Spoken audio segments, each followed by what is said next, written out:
Hello बच्चों, क्या हाल चाल? सब बढ़िया ना? तो welcome back. Let start now. आपके ये ब्यूटीफुल सा चैनल विजयवाला में आप सभी का स्वागत है। कैसे हैं आप लोग? मैं उम्मीद करता हूं कि आप अच्छे होंगे और आपकी पढ़ाई मस्त चल रहा होगा। एक लाइन है आपके लिए, भूल जा अपने बीते हुए कल को, जब सो रहे होंगे सब तब भी तुझे जाग के पढ़ना ही होगा। जब सो रहे होंगे सब तब भी तुझे जाग के पढ़ना ही होगा, क्योंकि बड़ा सपना तूने देखा है, तुझे खुद पर खुद पूरा करना होगा। चलिए लेट स्टार्ट नाउ। तो मैं आज स्टार्ट करने वाला हूं बच्चों केमिस्ट्री का चैप्टर नंबर 4। आज हम केमिस्ट्री का चैप्टर नंबर 4 का इंपॉर्टेंट क्वेश्चन देखने वाले हैं। मेरे भाई आप तैयार हो? पहले आप खुद से बताओ, आप तैयार हो? अगर आप इस चैनल पे नए आए होंगे तो इस चैनल को सब्सक्राइब करें और दोस्तों में शेयर करें और लाइक करना ना भूलें। आइए तो हम स्टार्ट करने वाले हैं। प्रश्न है, बिल्डिंग में किस गैस का उपयोग होता है? मेरे भाई अब आपको बताना है कि बिल्डिंग में किस गैस का उपयोग होता है। बिल्डिंग में ऐसा कौन सा गैस का उपयोग करते हैं, बताइए फटाफट।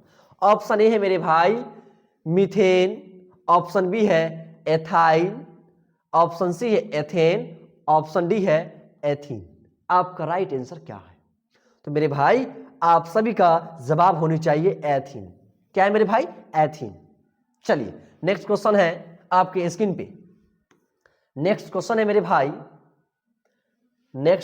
भाई, एथिल एल्कोहल का व्यापारिक उत्पादन किस रासायनिक क्रिया द्वारा किया जाता है? बताइए भाई। एथिल एल्कोहल का व्यापारिक उत्पादन किस रासायनिक क्रिया द्वारा किया जाता है? ऑप्शन नंबर 1 यानी ऑप्शन नंबर ए है मेरे भाई उपचयन, ऑप्शन नंबर बी है मेरे भाई अपचयन, ऑप्शन नंबर सी है मेरे भाई किण्वन और ऑप्शन डी है मेरे भाई version. Any student choose the right option. चलिए कौन बताएगा इसका आंसर? ऑप्शन नंबर सी हो गया मेरे भाई किण्वन। क्या हो गया? किण्वन। आगे बढ़ो। चलिए क्वेश्चन नंबर 3 है आपके स्क्रीन पे। मेरे भाई क्वेश्चन नंबर 3 है आपके स्क्रीन पे।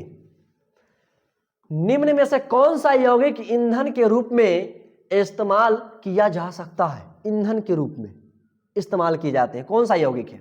ऑप्शन ए है मेरे भाई एथेनॉल, ऑप्शन बी है मेरे भाई प्रोपेनॉल, ऑप्शन सी है एथेनोइक अम्ल, ऑप्शन डी है इनमें से सभी। चलिए इस बार कौन से स्टूडेंट इस सवाल में करते हैं कमाल, देखना शेष है। आइए तो इसका जवाब हो जाएगा मेरे भाई एथेनॉल। क्या हो जाएगा? एथेनॉल। आगे बढ़ो। बिल्कुल। चलिए क्वेश्चन नंबर 4 है मेरे भाई आपकी स्क्रीन पे। कौन सा हाइड्रोकार्बन सबसे सरल यौगिक है? आपको बताना है कौन सा हाइड्रोकार्बन सबसे सरल यौगिक है। ऑप्शन ए है मेरे भाई मीथेन, ऑप्शन बी है मेरे भाई इथेन, ऑप्शन सी है प्रोपेन, ऑप्शन डी है butane. Any student choose the right option फटाफट। चलिए तो इसका आंसर हो जाएगा मेरे भाई मीथेन। मीथेन का फॉर्मूला आपको मालूम है? मीथेन का फॉर्मूला आपको मालूम है मेरे भाई? CH4। इसका स्ट्रक्चर कुछ इस तरह का होता है मेरे भाई। आगे बढ़ूं मैं बिल्कुल। नेक्स्ट प्रश्न आपके स्क्रीन पे मेरे भाई, सरलतम हाइड्रोकार्बन है कौन? बताइए फटाफट।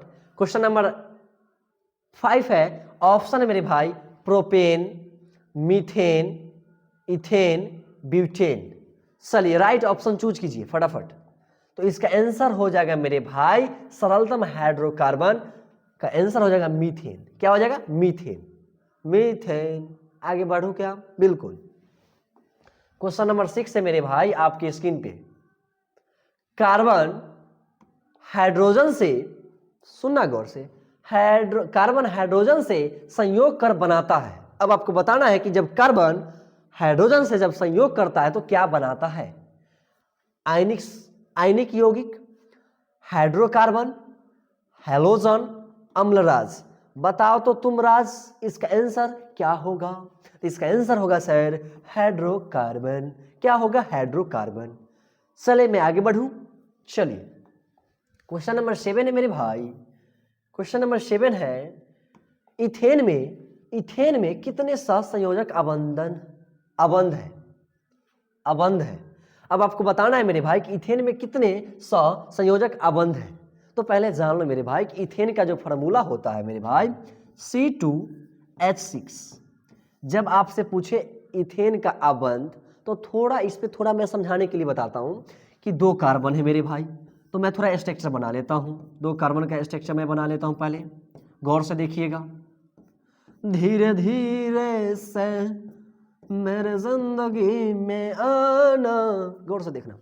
क्वेश्चन है कि इथेन में कितने संयोजक अबंध हैं मेरे भाई। यहां पे देखिए तो कार्बन कितने से घिरे हुए हैं, 1 2 3 4 5 6 7। तो यहाँ पे आंसर क्या हो जाएगा मेरे भाई 7। क्या हो जाएगा 7। तो मैं आंसर मारूंगा 7। राइट द ऑप्शन मेरा क्या हो गया, डी हो गया। आगे बढ़ू मेरे भाई। चलिए क्वेश्चन नंबर नेक्स्ट आपके स्क्रीन पे है। क्वेश्चन नंबर 8 है मेरे भाई, नाइट्रोजन। नाइट्रोजन अणु में कितने संयोजक बंधन होते हैं। आपको बताना है कि नाइट्रोजन अणु में कितने संयोजक बंधन होते हैं। जान लो बंधन क्या होता है नाइट्रोजन अणु में। तो भाई मेरे 3 होता है। कितना होता है, 3 होता है। कितना होता है, 3 होता है।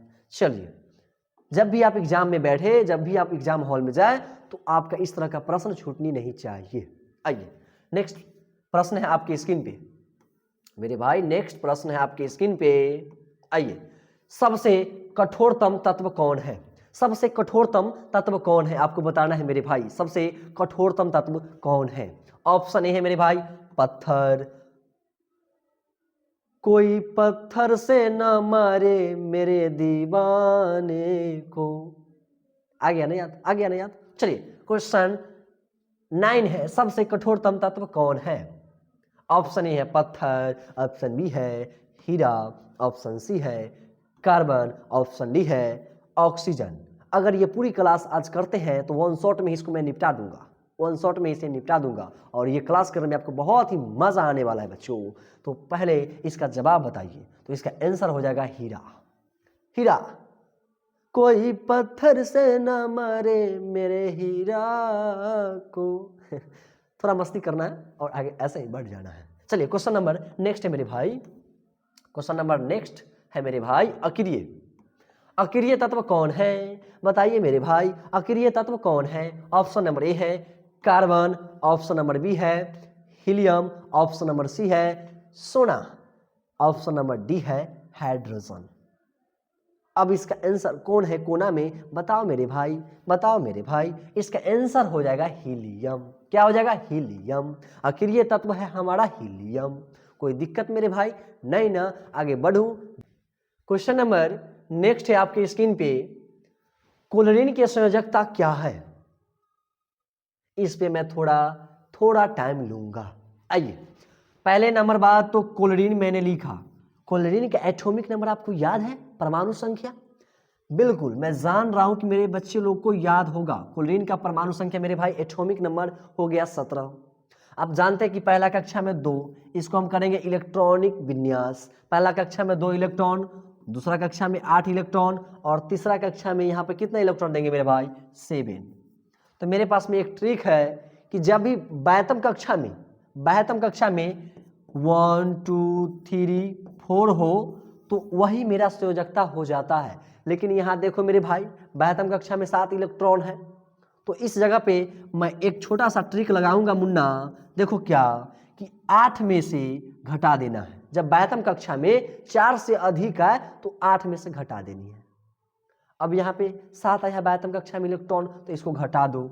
मेरा राइट ऑप्शन, अरे भाई कहाँ चला गया। तो वहां तक आप समझ गए होंगे, मच्छर बैठ गया था ना, कोई दिक्कत नहीं।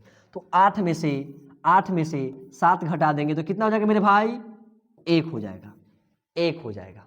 कोई दिक्कत नहीं ना। चलिए मेरे भाई लोग को कोई दिक्कत नहीं होनी चाहिए। ऑप्शन नंबर यहाँ पे हो जाएगा 1। कितना हो जाएगा मेरे भाई 1।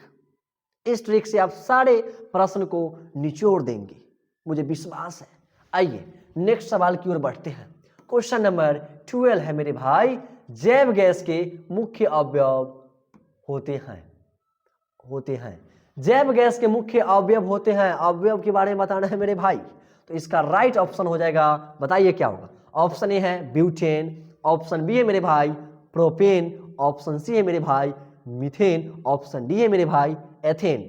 Choose the right option, any student choose the right option.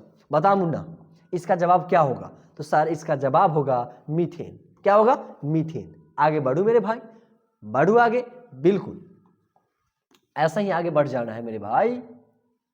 Question number 13 है, एथेनॉल के ऑक्सीकरण से प्राप्त होता है। अब आपको बताना है मेरे भाई कि एथेनॉल के ऑक्सीकरण से क्या प्राप्त होता है। क्वेश्चन नंबर 13 है, ऑप्शन ए है एथेन, ऑप्शन बी है फार्मलिन, ऑप्शन सी है मेरे भाई एथेनोइक अम्ल, ऑप्शन डी है मेरे भाई मीथेन। तो इसका जवाब क्या होगा मेरे भाई? बताओ। इसका आंसर हो जाएगा मेरे भाई एथेनोइक अम्ल, एथेनोइक अम्ल। आगे बढ़ूं क्या? बिल्कुल सर। 14, क्वेश्चन नंबर 14 है मेरे भाई, संतृप्त संतृप्त हाइड्रोकार्बन श्रेणी के सदस्यों को कहा जाता है। क्या कहा जाता है बताओ? संतृप्त हाइड्रोकार्बन श्रेणी के सदस्यों को क्या कहा जाता है? ऑप्शन ए है मेरे भाई एल्काइन, एल्कीन, एल्केन, एल्केनॉल। आपका जवाब क्या है? तो शायद संतृप्त हाइड्रोकार्बन की श्रेणी को एल्केन कहा जाता है। क्या कहा जाता है? एल्केन। मैं आगे बढ़ूं मेरे भाई, बिल्कुल सर।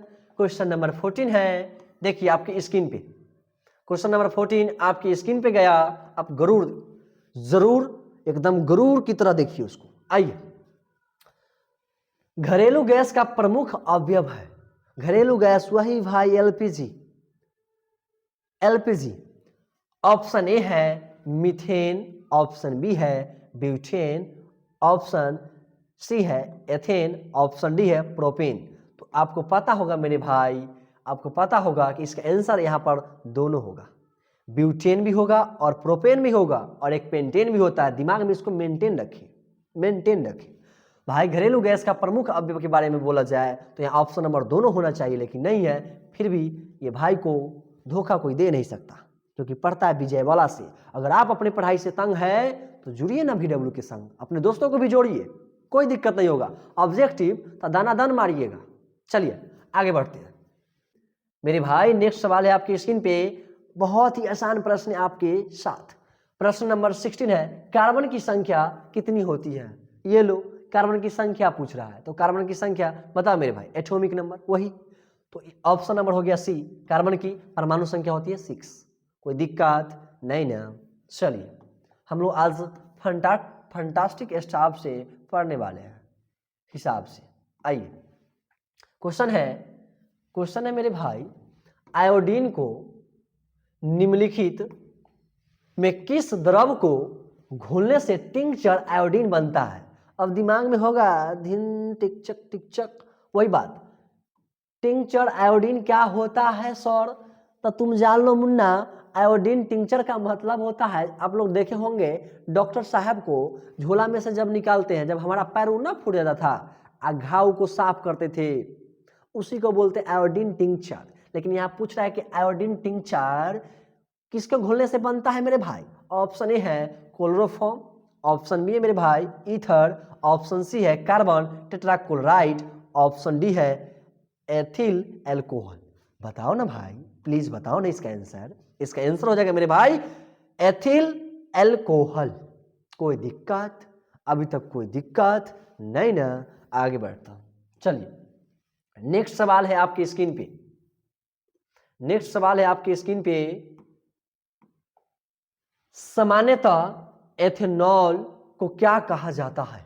सामान्यतः एथेनॉल को क्या कहा जाता है? ऑप्शन ए है मेरे भाई एल्कोहल, ऑप्शन बी है एल्डिहाइड, ऑप्शन सी है दोनों, ऑप्शन डी है इनमें से कोई नहीं। आपका जवाब क्या है? इनमें से कोई नहीं। आपका जवाब क्या है? बताओ मेरे भाई, बताओ मेरे भाई। तो इसका आंसर हो जाएगा सर एल्कोहल, एल्कोहल। कोई दिक्कत? किसी को कोई दिक्कत नहीं ना? दिक्कत होनी ही नहीं चाहिए मेरे भाई यहाँ पे। चलिए क्वेश्चन नंबर 19 है मेरे भाई, सूर्य के प्रकाश को रासायनिक ऊर्जा बदलने में सर्वाधिक सक्षम कौन है? आपको बताना है ऑप्शन देख करके। ऑप्शन ए है आम, मैंगो, ऑप्शन बी है मकई, ऑप्शन सी है गन्ना और ऑप्शन डी है मेरे भाई सरसों, सरसों। आपका जवाब क्या है बताएं, बताओ फटाफट। तो इसका जवाब होनी चाहिए गन्ना। जाना मुन्ना, इसका आंसर हो गया गन्ना। आगे बढ़ता हूं। अब क्वेश्चन नंबर 20 है मेरे भाई 20। क्वेश्चन नंबर 20 है आपकी स्क्रीन पे। एथेनोइक अम्ल को सामान्यतः क्या कहा जाता है? सिट्रिक अम्ल, एसिटिक अम्ल, बेंजोइक अम्ल, टार्टरिक अम्ल। इसका choose the correct option any student. चलिए तो इसको चूज करके बताइए तो फटाफट। तो सर एथेनोइक अम्ल को ना हम लोग एसिटिक अम्ल के नाम से भी जानते हैं, कोई दिक्कत नहीं ना। चलिए नेक्स्ट सवाल क्वेश्चन नंबर 21 है मेरे भाई। हाइड्रोजन के दो परमाणुओं के बीच कितने अबंध बनते हैं? अब आपको बताना है कि हाइड्रोजन हाइड्रोजन जो है से द्विआण्विक होता है, पता है ना आपको ये बात।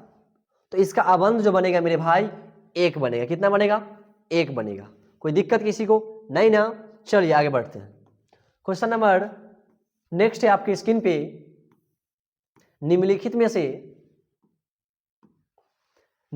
में से कौन असंतृप्त हाइड्रोकार्बन है?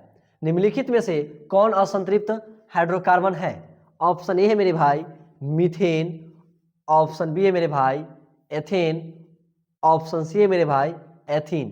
22 का क्या है आपका जवाब? बताओ मेरे भाई, बताओ। इसका जवाब हो जाएगा मेरे भाई एथीन। क्या हो जाएगा? एथीन। क्या हो जाएगा? एथीन। आगे बढ़ू क्या? बिल्कुल बिल्कुल। क्वेश्चन नंबर 23 है मेरे भाई, गौर से देखिएगा। ऑक्सीजन की संयोजकता है। अब आपको वही ट्रिक पे लगानी होगी कि सर हमें पहले आप बताइए कि ऑक्सीजन की एटॉमिक नंबर 8 होता है। बिल्कुल सर। तो इलेक्ट्रॉनिक विन्यास पहले निकाल लेंगे खटक से। इलेक्ट्रॉनिक विन्यास तो 2 6। कोई दिक्कत? अब मैंने बताया था कि 12वीं कक्षा में जिसका भी 1 से 4 तक होगा उसका संयोजकता वही होगा। लेकिन मेरे भाई जैसे ही 5 6 7 8 जैसे जाए तो वहां पे हमको ट्रिक था जो लगाना था। हमें ट्रिक जो था मेरे भाई, ट्रिक जो था 8 में से घटाना है। तो 8 में से यहाँ पर क्या घटाना है? 8 में से 6। तो यानी कि ऑक्सीजन का संयोजकता कितना हो गया? 2। ऑक्सीजन का संयोजकता कितना हो गया मेरे भाई? 2। ये ट्रिक याद रहेगा तो एक भी संयोजकता से क्वेश्चन नहीं छूटेगा, दनादन मारेंगे आप। चलिए आगे बढ़ते हैं। क्वेश्चन नंबर 24 है मेरे भाई। यहाँ दिक्कत होता ही नहीं किसी को मेरे भाई। क्वेश्चन नंबर 24 है मेरे भाई। ब्यूटेन के कितने समावयवी संभव है? अब पूछता है ब्यूटेन का, वही बातें ब्यूटेन का संभव है। इस पे मैं थोड़ा चर्चा कर लूं क्या? आ जाइए आ जाइए। आइए ब्यूटेन की बात हो रहा है तो ब्यूटेन का जो फॉर्मूला होता है मेरे भाई ये पहले आपको मालूम होना ही चाहिए, तब ये चीज संभव है। ये होता है ब्यूटेन का, पता तो है ना सबको। आइए तो मैं पहले इसको मैं फिगर बनाऊंगा। चलिए मैंने 4 कार्बन ले लिया। कितना कार्बन लिया मेरे भाई? 4 कार्बन लिया। चलिए 1 मिनट मेरे भाई। 4 कार्बन लूंगा। कितने कार्बन लूंगा? 4 कार्बन लूंगा।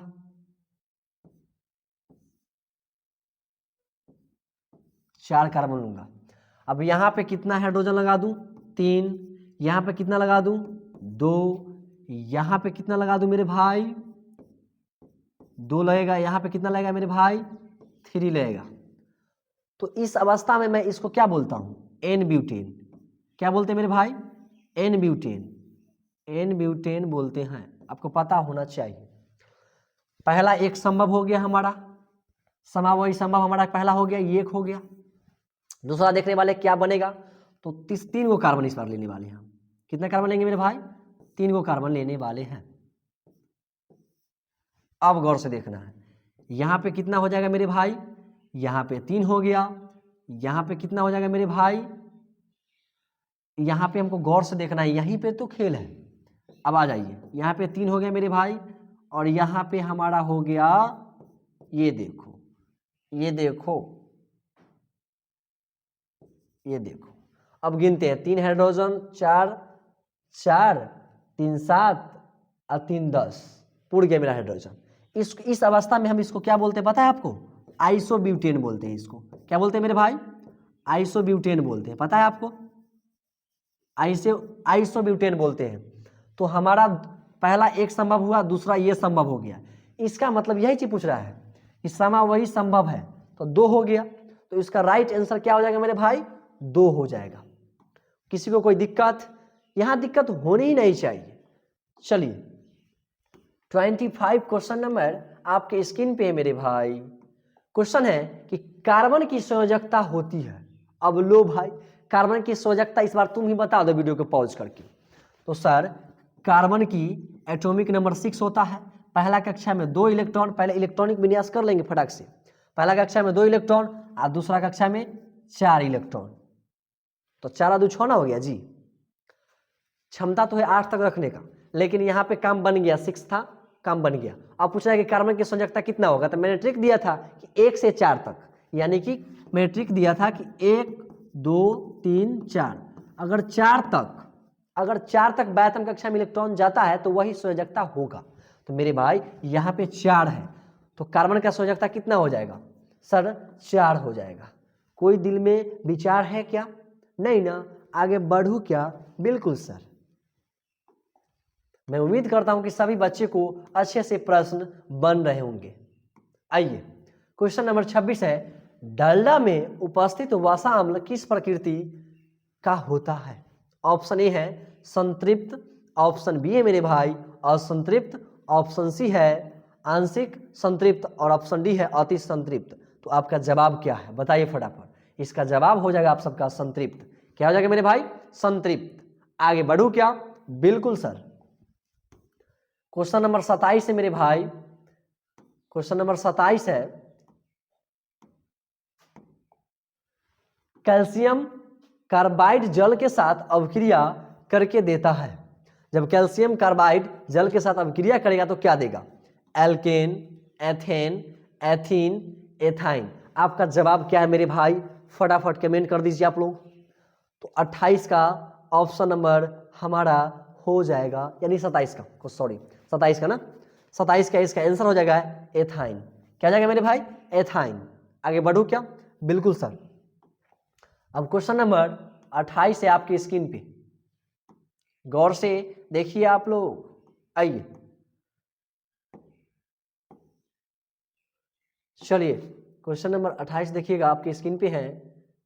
थोड़ा मच्छर बैठ जाता है, इसके कारण थोड़ा डिस्टर्ब कर देता है। आइए क्वेश्चन नंबर 28 है, उच्च वसीय अम्लों के सोडियम लवण कहलाते हैं। उच्च वसीय अम्लों के सोडियम लवण क्या कहलाते हैं मेरे भाई? रबर, प्लास्टिक, साबुन, अपमार्जक। आपका सोच दी एनी स्टूडेंट राइट ऑप्शन। इसका आंसर हो जाएगा मेरे भाई साबुन। क्या हो जाएगा? साबुन। आगे बढ़ू क्या? आगे बढ़ू क्या? जी सर। क्वेश्चन नंबर 29 है, गौर से देखिएगा आप सब। क्वेश्चन नंबर 29 है, निम्न में कौन कार्बन की अपरूप है? अब आपको बताना है कि निम्न में कौन कार्बन की अपरूप है। ऑप्शन नंबर ए है ग्रेफाइट, ऑप्शन बी है मेरे भाई हीरा, ऑप्शन सी है फ्लोरीन, ऑप्शन डी है इनमें से सभी। आपका जवाब क्या है? तो सर मेरा जवाब तो वही है, हीरा। हीरा। चलिए क्वेश्चन नंबर नेक्स्ट आपकी स्क्रीन पे है मेरे भाई 30। क्वेश्चन नंबर 30 है आपकी स्क्रीन पे मेरे भाई, कार्बन के कितने रवादार अपरूप है? कार्बन के कितने रवादार अपरूप है? आपका इसका जवाब देना है। चलिए तो इसका आंसर हो जाएगा मेरे भाई 3। कार्बन के कितने अपरूप होते हैं रवादार? तो 3 होते हैं। अब आपको बताना है कि कितने छात्र छात्रा को 30 में 30 सही हुआ है, या फिर 30 में कितने मार्क्स आप लोग लाए हैं, कमेंट करके ज़रूर बताइएगा। मैं उम्मीद करता हूं कि ये वीडियो आपको बहुत ही फैंटास्टिक लगा होगा। तो चलिए ऐसे ही मैं अगले लेक्चर में फिजिक्स का नेक्स्ट चैप्टर लेके आता हूं। तब तक के लिए जय हिंद, जय भारत।